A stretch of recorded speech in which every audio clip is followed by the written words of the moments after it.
Living on a ranch within a seemingly peaceful community, I had always enjoyed a degree of freedom most neighbors envied.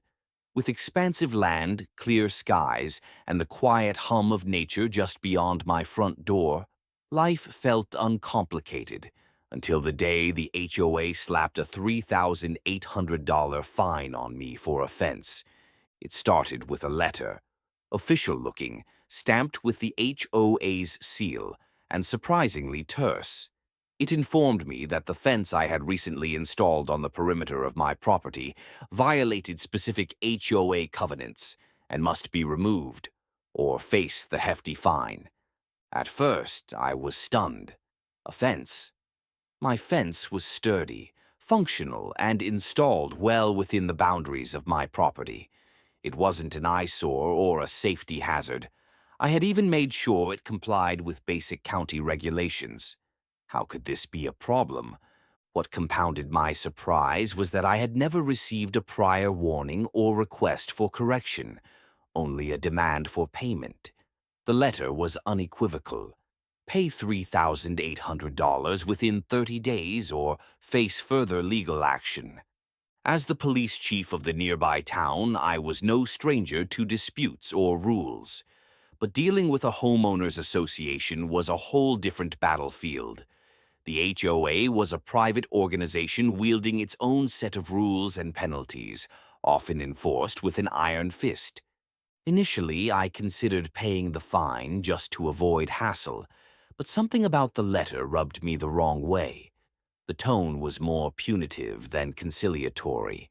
No acknowledgement of my rights, no offer to discuss or clarify. I also knew this was more than a simple fence dispute. The timing, the tone, and the suddenness suggested a deliberate message was being sent, one that I wasn't just a ranch owner, but the police chief, someone they might have assumed would back down quietly if caught off guard. This fine wasn't just about property lines. It was about control, power, and the subtle battle over autonomy. So I decided to dig deeper. I reviewed the HOA covenants, zoning laws, and county regulations. I spoke with neighbors, some of whom had quietly expressed similar frustrations with the HOA's heavy-handed enforcement. What I found was a patchwork of unclear rules, inconsistent enforcement, and an HOA board seemingly eager to flex its muscles. The fence I built was within legal limits, yet the HOA's restrictions were nebulous enough to be weaponized against residents who challenged their authority. That night, I realized that this $3,800 fine was the opening salvo in a conflict that could stretch far beyond a simple fence. The stage was set, and I was ready to fight, not just for my fence, but for the principle of fairness and respect in my community. After receiving the hefty $3,800 fine, my first step was to carefully review every rule and regulation the HOA claimed I had violated. Understanding the fine's justification was crucial if I was going to mount a defense, and if necessary, push back hard. The HOA's letter cited several sections of the community covenants regarding fences, restrictions on height, materials, color, and placement. At face value, these rules sounded reasonable, designed to maintain neighborhood aesthetics and safety. But as I dug deeper, it became clear that these reasonable rules were vague and selectively enforced. For instance, the HOA's guidelines stated fences couldn't exceed 6 feet in height or be constructed with certain materials deemed unsightly. My fence was exactly 6 feet tall, built with treated wood that blended well with the natural environment. It was sturdy, uniform, and carefully installed to meet county standards. Curiously, a few neighbors had fences taller than mine, some with metal posts and various materials the HOA overlooked. This selective enforcement raised red flags. Was the HOA enforcing rules fairly, or targeting me because of my position and unwillingness to bow to their pressure? Further, the covenants required homeowners to submit plans and receive approval before building fences. Here, the HOA claimed I bypassed this step, but in all my dealings I had submitted an initial notification and never received a denial or any formal objections. Silence should not be interpreted as approval denied. This realization hit hard. The HOA was exploiting ambiguous language and procedural loopholes to justify their punitive action. To gain more clarity, I requested copies of the HOA's meeting minutes, communications about fence approvals, and documentation of how they handled similar cases. What I uncovered was a pattern of inconsistency, favoritism, and sometimes blatant disregard for procedural fairness. I reached out to neighbors, some wary but willing to share their experiences. Several confided they had faced fines or warnings over trivial or disputed matters, but lacked the time or resources to challenge the HOA. Their stories resonated. This wasn't an isolated incident. It was part of a broader issue with how the HOA operated, often prioritizing control over community harmony. Armed with this knowledge, I began drafting my response. I would formally dispute the fine, challenge the selective enforcement, and demand a clear explanation and reconsideration. But more than that, I knew this fight wasn't only about the fence anymore. It was about protecting my rights as a property owner and as a member of this community. As police chief, I understood the importance of due process and fairness. Now I was ready to apply those principles in a new arena. The HOA had fired the first shot. It was time for me to respond. Navigating the battle over my fence with the HOA was a unique experience, made more complex by my role as the police chief. Unlike most residents who might quietly comply or avoid confrontation, I was well aware of how power, authority, and perception play out, both in law enforcement and community dynamics. At first, I kept my position under wraps. I wanted the HOA to address the issue based on facts and fairness, not be clouded by my official status. But it quickly became clear that my identity was known or discovered by the board members, and that factored heavily into their actions and tactics. Behind closed doors, some board members whispered about the police chief problem. They seemed both intimidated and determined to prove that even I was not above their rules. Their letters and emails took on an increasingly formal and aggressive tone, peppered with legal jargon and veiled threats. Yet, my position also afforded me certain advantages. I knew the legal landscape better than most, understood the limits of authority, and had contacts in local government and law who could provide counsel and perspective. But I also knew that leveraging my role publicly could be perceived as heavy-handed or bullying, something I wanted to avoid. This delicate balancing act became a strategic challenge. I needed to defend my property rights without creating a public relations storm or undermining the trust I held as a community leader. On the other hand, the HOA seemed to underestimate me, assuming that the police chief might back down to avoid controversy. They were wrong. I began to document every interaction meticulously, capturing emails, letters, and photos of the fence and any other relevant details. Transparency and accountability were key tools in this fight. Simultaneously, I reached out discreetly to other law enforcement officials and legal experts to better understand my options. While the HOA had certain contractual powers, those did not extend to arbitrary fines or discriminatory treatment. My role as police chief also gave me insight into conflict resolution, how to stay calm, gather evidence, and escalate matters appropriately when needed. I employed these skills to keep the dispute focused and professional, even as tempers flared. Community members began whispering about the situation, some expressing concern over the HOA's tactics, and others curious about the police chief's involvement. The story began to gain traction, and with that, the HOA grew more cautious, yet stubborn. This chapter of the saga was about power, who wields it, how it's used, and the responsibility that comes with it. I was no stranger to authority, but this was different. Here, the battle wasn't fought with badges or laws alone, but with resilience, patience, and a firm commitment to justice. The fight over offense had become a test of leadership, one I was determined to pass. Receiving that $3,800 fine from the HOA was like a slap in the face, but it also galvanized me. I knew I couldn't let this stand unchallenged, not just for myself, but for the principle of fair treatment for all homeowners. My first response was strategic, methodical, and well documented. I began by drafting a formal dispute letter addressed to the HOA board. In it, I laid out my objections clearly and respectfully, pointing out how the fine lacked proper legal and procedural basis. I emphasized that my fence complied with county regulations, that the HOA's enforcement had been inconsistent, and that no prior warnings or approvals had been properly communicated.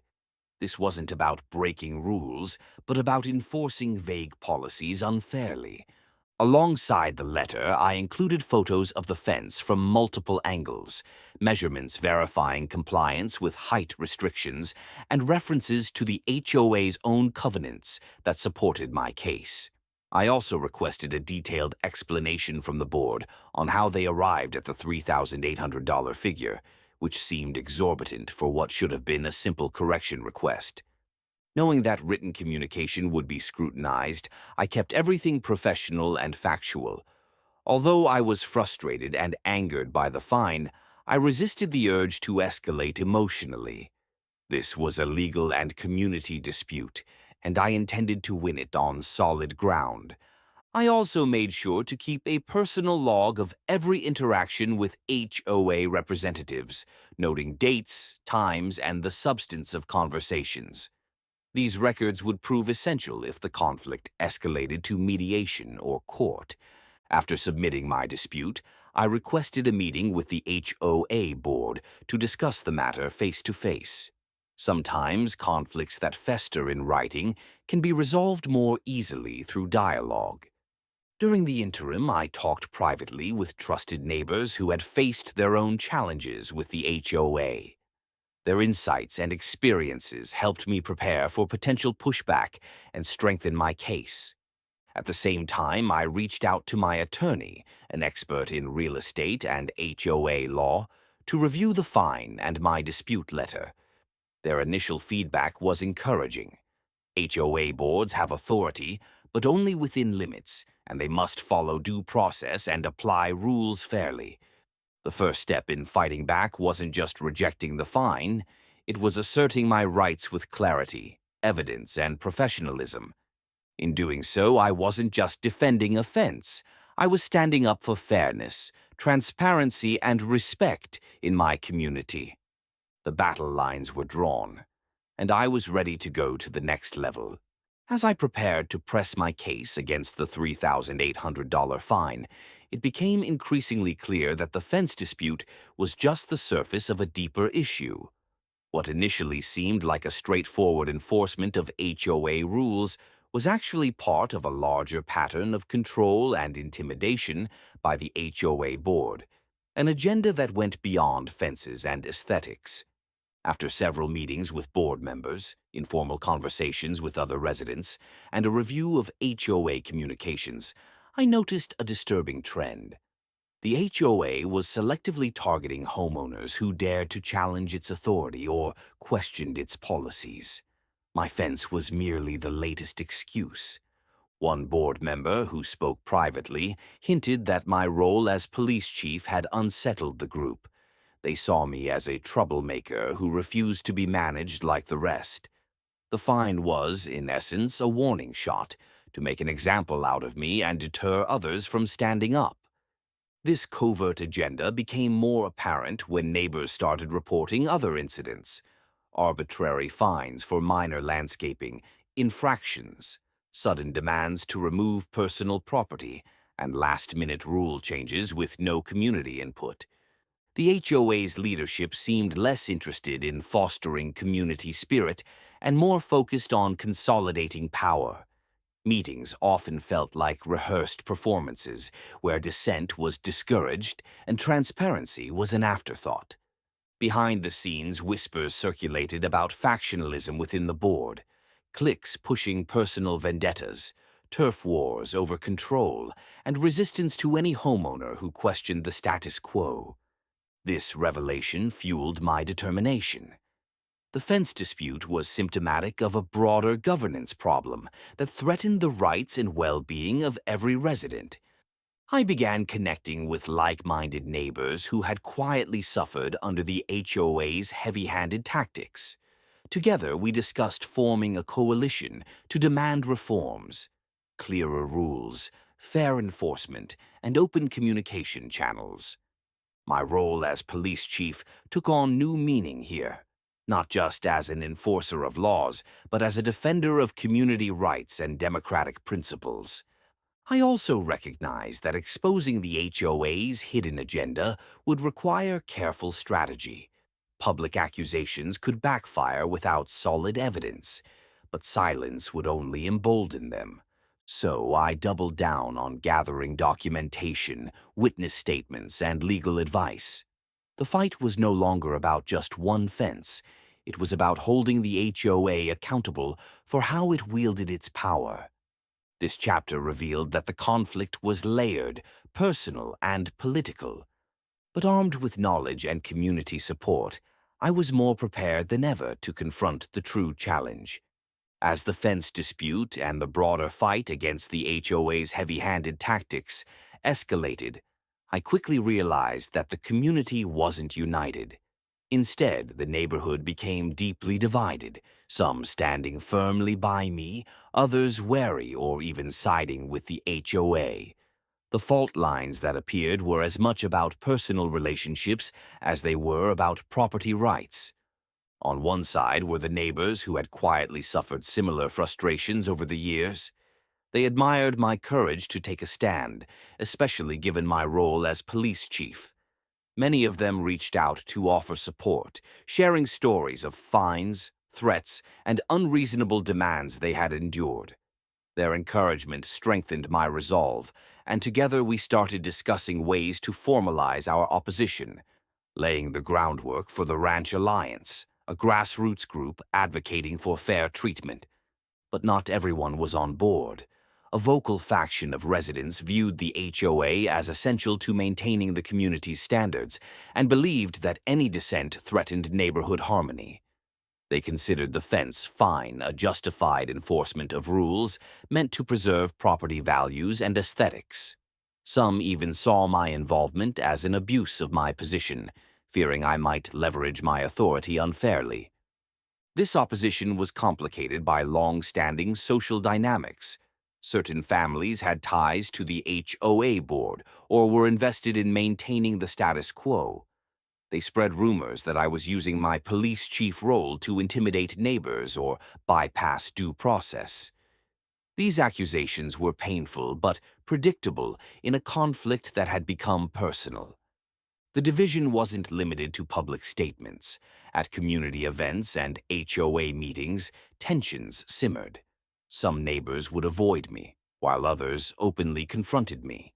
Friendships strained under the weight of differing loyalties and interpretations of justice. Recognizing this fracture, I knew that winning the dispute wasn't just about legal arguments.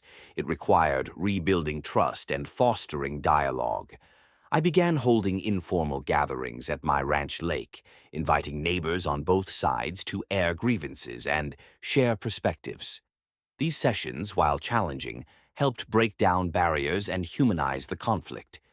At the same time, I emphasized that my fight was not about power or privilege, but fairness and respect.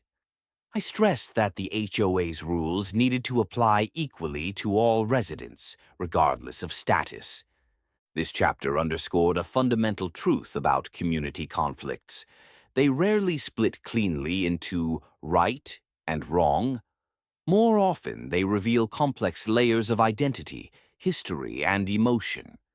By acknowledging the divisions and working to bridge them, I aim to transform the struggle from a battle into an opportunity for healing. The path forward would be difficult, but it was necessary, not just for the fence dispute, but for the future of our neighborhood. With tensions mounting and neighbors divided, it was time to bring out the heavy artillery, legal counsel. Though I'm used to enforcing the law, I quickly learned that fighting an HOA required a different kind of legal strategy, one that navigated contracts, covenants, and subtle loopholes. After consulting with my attorney, we identified several critical weaknesses in the HOA's case. First, their enforcement of the fence rule was inconsistent. We found documented examples of other fences in the neighborhood exceeding height restrictions or using prohibited materials. Yet those owners faced no fines or warnings. This selective enforcement undermined the HOA's position. Secondly, the HOA had failed to follow proper procedural protocols. The covenants required clear and timely communication before levying fines, yet I had received no prior notice that my fence was an issue. Due process, a cornerstone of any fair system, had been overlooked. My legal team also challenged the vague language of the covenants. Terms like unsightly or incompatible materials were subjective and open to interpretation. Courts typically rule against such ambiguous restrictions, favoring homeowners' rights unless clear harm or violation is proven. We prepared a comprehensive appeal letter, presenting these points alongside all documented evidence: photos, neighbor testimonies, HOA meeting minutes, and communication logs. The goal was to force the HOA to rescind the fine or face legal consequences. The HOA board, predictably, dug in their heels. They responded with a terse refusal and threatened to escalate the matter to collections or legal action. This was a familiar tactic: intimidate and exhaust the homeowner into submission. But I was no ordinary homeowner. I began preparing for the possibility of mediation or a small claims court hearing, knowing that public scrutiny might pressure the HOA to back down. Meanwhile, I continued engaging the community, sharing updates, and encouraging others to hold the HOA accountable for fair enforcement. Throughout this phase, patience was critical. Legal processes are slow, frustrating, and often require thick skin. But I was motivated by a sense of justice, not just for myself, but for every neighbor who might face similar treatment. The legal battle wasn't just about winning or losing the fine. It was about challenging an entrenched system that too often operated without accountability. As the weeks passed, I remained vigilant, ready for the next move, knowing that the fight for fairness was just beginning. As my legal challenge gained momentum, I began to uncover the deeper, less visible side of the HOA's operations, the relentless enforcement tactics that few residents saw, but many quietly endured. These behind-the-scenes maneuvers painted a stark picture of a board determined to maintain control at almost any cost. From anonymous complaints to surprise inspections, the HOA's enforcement team seemed always on patrol. Neighbors reported receiving notices about trivial issues: a slightly overgrown bush, a decorative item deemed inappropriate, or even minor parking infractions.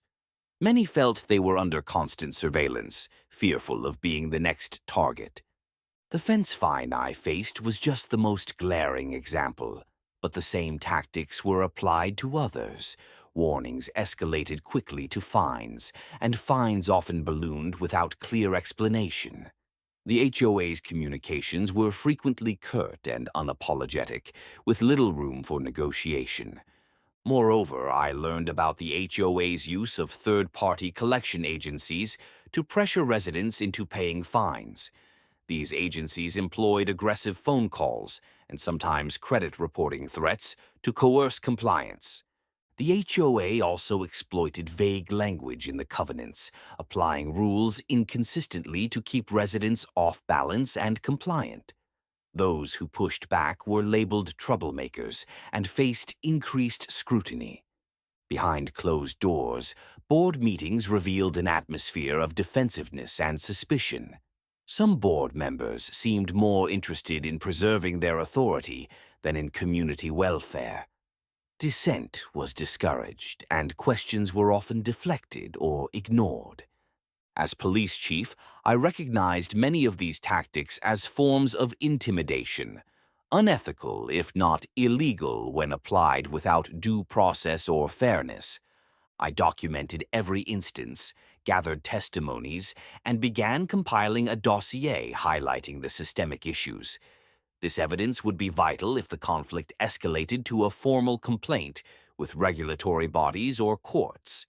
But beyond legal battles, I sought to empower neighbors with information and resources so they could recognize and resist unfair treatment.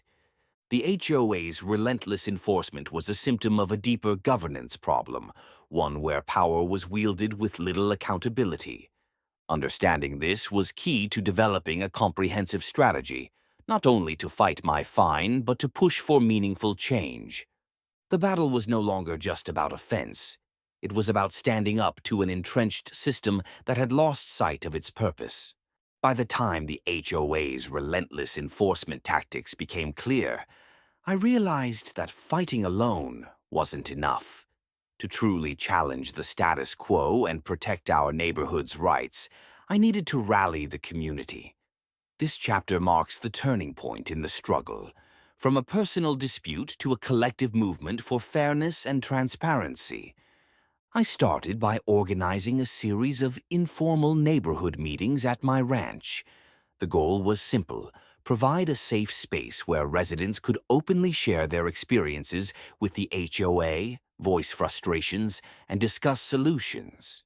Word spread quickly and attendance grew. People were eager to connect, many feeling isolated in their own battles. Listening to these stories, it became clear that the fence fine was just one example of a widespread problem. Many neighbors recounted arbitrary fines, lack of communication, and an overall feeling of powerlessness. This shared experience fostered a sense of solidarity, an us against them mentality.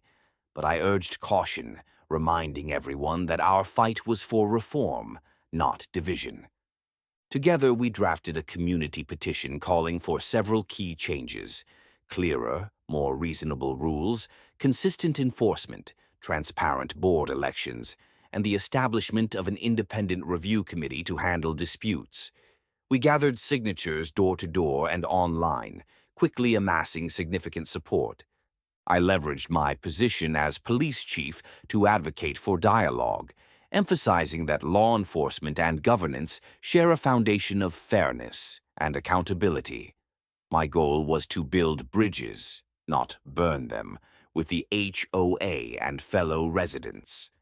The coalition also began attending HOA meetings en masse, asking pointed questions and demanding transparency.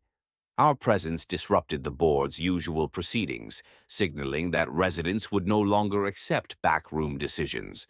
Some board members pushed back, attempting to dismiss or silence us. But with growing numbers and well-organized efforts, our movement gained legitimacy and media attention. Local journalists began covering the dispute, highlighting the tension between homeowners and the HOA. This chapter was about empowerment, turning frustration into action and isolation into community. It was a reminder that change often begins with people coming together, finding common ground, and refusing to be ignored. The fight over my fence had sparked something bigger, a movement to restore fairness and respect to our neighborhood. We were no longer passive residents. We were a force to be reckoned with. After months of legal battles, community organizing, and tense negotiations, a breakthrough finally came. The HOA board agreed to rescind the $3,800 fine against my fence. But the victory was about more than just one fence. It was a milestone in the ongoing effort to hold the HOA accountable and ensure fair treatment for all residents. The decision came after a mediation session where both sides presented their cases. The evidence of inconsistent enforcement, procedural lapses, and community pressure was too strong to ignore. The HOA acknowledged the need to revise its policies and improve transparency. In the days following the resolution, I continued working with neighbors to formalize reforms. We advocated for clearer guidelines on property modifications, fairer fine structures, and mechanisms for resident input in board decisions. Our coalition evolved from a reactive group into a proactive watchdog, ensuring the HOA could no longer act unchecked. Reflecting on the experience, I realized the importance of standing up, not only as a police chief, but as a community member. The skills I used to protect and serve extended naturally to defending my rights and those of my neighbors. This battle also taught me that power, when unchecked, can lead to abuse. Vigilance is essential. Communities thrive when residents engage actively, question authority, and hold leaders accountable. I also learned that transparency, communication, and mutual respect are the pillars of a healthy neighborhood. Fighting a fine was painful, but it sparked a broader conversation about governance and fairness. While this chapter closes the fence dispute, it opens a new chapter of community involvement and empowerment. I remain committed to working alongside neighbors and the HOA to build a neighborhood where everyone feels respected and heard. The journey was challenging, but ultimately, justice prevailed. The lessons I learned here extend beyond property lines. They remind us all of the importance of courage, resilience, and unity in the face of adversity.